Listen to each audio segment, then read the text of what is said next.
Renan, vendredi soir, le verdict vient de tomber. Après 28 mois de préventive, Laurent Ségala est acquitté. Un fait divers suivi en Suisse, en France et même au-delà. C'est quelque chose à demander. Oui. Vous parlez quelques mots en anglais pour impressionner quelqu'un? L'affaire passionne depuis plus de 2 ans. Le procès s'est tenu devant une salle comble, des journalistes, des anciens journalistes et des badauds fascinés. Là, on est dans une famille où ça respire, ça souffle, ça palpite, ça pleure. Je trouve que c'est encore plus formidable qu'un grand roman littéraire parce que c'est des gens en chair et en os. Après le réquisitoire du procureur Cottier, tout d'un coup, tout le monde pensait que l'accusé était coupable. Et puis après les plaidoiries, tout le monde se dit mais non, il y a quand même un grand doute. Donc c'est un théâtre où l'émotion du public participe à la cérémonie.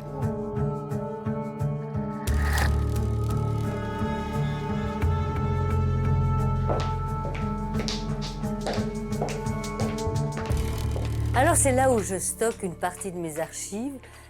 J'en ai plein la cave. Quand j'ai dû quitter le matin, j'ai jeté 30 ans d'archives et ça m'a fait vraiment très mal.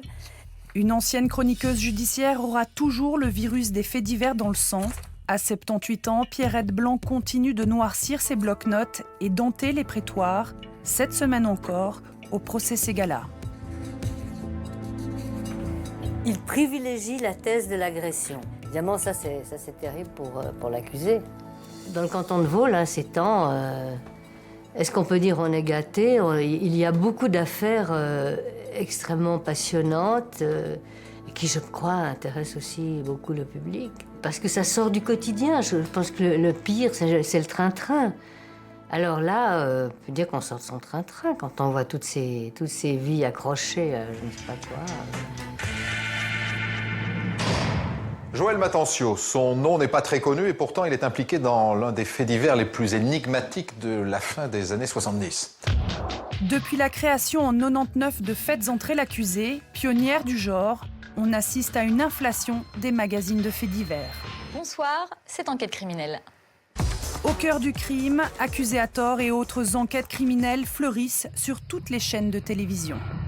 Pour passer une soirée en garde à vue avec moi, rendez-vous le dernier dimanche de chaque mois à 20h45 sur 13e Web. La Suisse ne fait pas exception.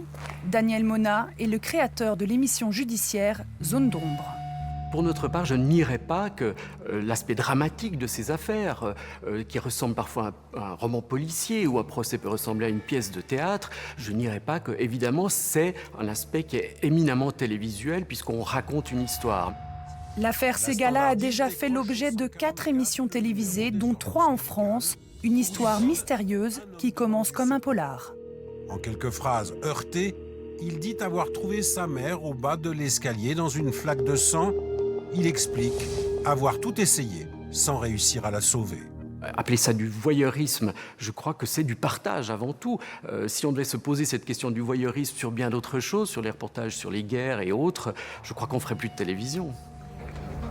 Les faits divers sont des aimants à médias et les marches des palais de justice régulièrement encombrées par les caméras, comme lors de l'affaire du banquier Édouard Stern. Marc Bonan était l'avocat de la famille. La chute d'un homme, c'est aussi passionnant que la chute d'un ange. La chute d'un notable, cela apaise les gueux. Il y a un peu de la vengeance sociale, du ressentiment social, dans l'intérêt que l'on porte à la bourgeoisie lorsqu'elle dérape. Sexe, meurtre et argent. Un banquier retrouvé dans une combinaison de latex, assassiné par sa maîtresse. Dans l'affaire Stern, tous les ingrédients sont réunis pour inspirer le cinéma et la littérature. Dans son livre Sévère, Régis Geoffrey s'était glissé dans la tête de la meurtrière. Je pense qu'il faudrait observer un temps de carence, un temps de deuil. Qu'un fait divers devienne demain sujet d'œuvre romanesque, pourquoi pas? La question est de savoir quand commence demain. Je ne trouvais pas très légitime que demain fût immédiatement aujourd'hui.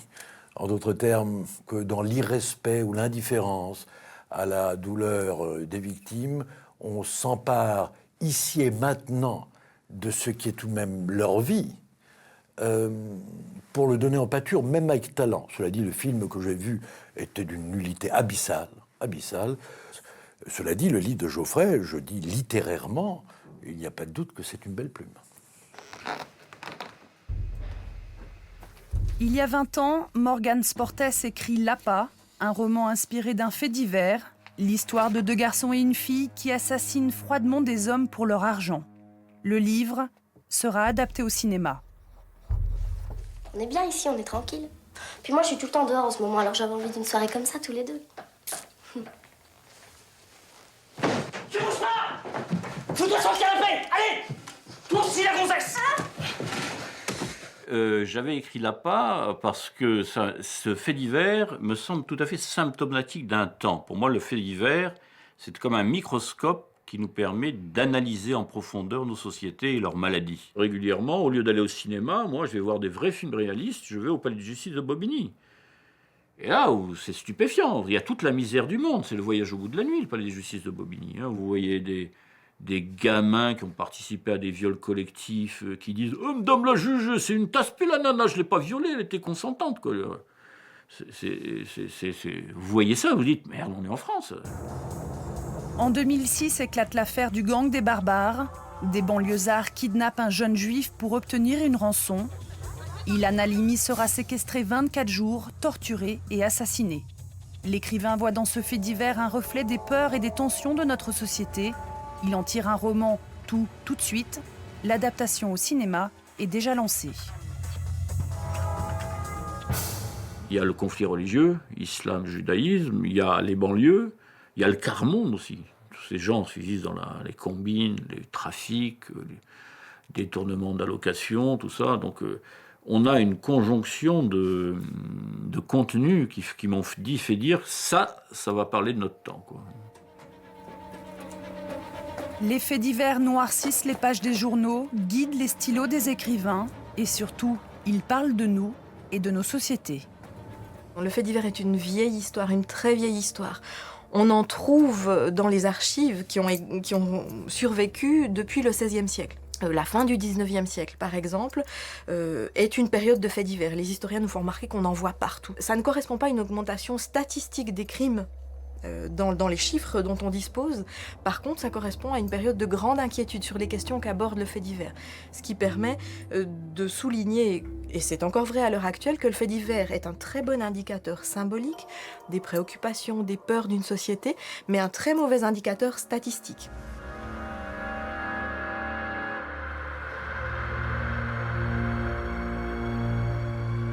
Les dieux, disait-on, ont soif. J'ai bien peur que les hommes aient plus soif encore que les dieux, et que cette soif-là soit la soif impure du malheur des autres, hein, avec ce que cela peut avoir de réconfort. Mais de tout temps, les gens étaient fascinés par le fait divers. Rappelez-vous qu'autrefois, les exécutions étaient publiques et les dames allaient mouiller leurs mouchoirs dans le sang de l'homme qu'on avait guillotiné. Donc il y a une fascination du meurtre parce que c'est la transgression.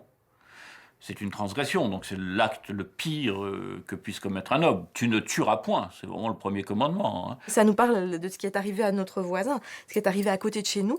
Le fait divers, c'est une expérimentation de la tragédie, mais qui ne dure pas et qui n'est pas extrêmement perturbante parce qu'il y a réintégration. Effectivement, c'est dramatique pour les gens qui vivent le fait divers, mais au niveau de la société tout entière, c'est vraiment un petit court-circuit qui se régule, qui rentre dans l'ordre et qui disparaît. L'affaire Ségala avait commencé le 10 janvier 2010 dans une mare de sang. Elle a connu son épilogue le 1er juin 2012 dans une salle d'audience. Bon, d'abord, j'ai eu l'impression que j'allais assister à une mise à mort. Et la mise à mort n'a pas eu lieu, donc c'est un grand soulagement. Et dans tous les grands procès d'assises, il y a un enjeu terrible et c'est chaque fois une émotion terrible, effectivement.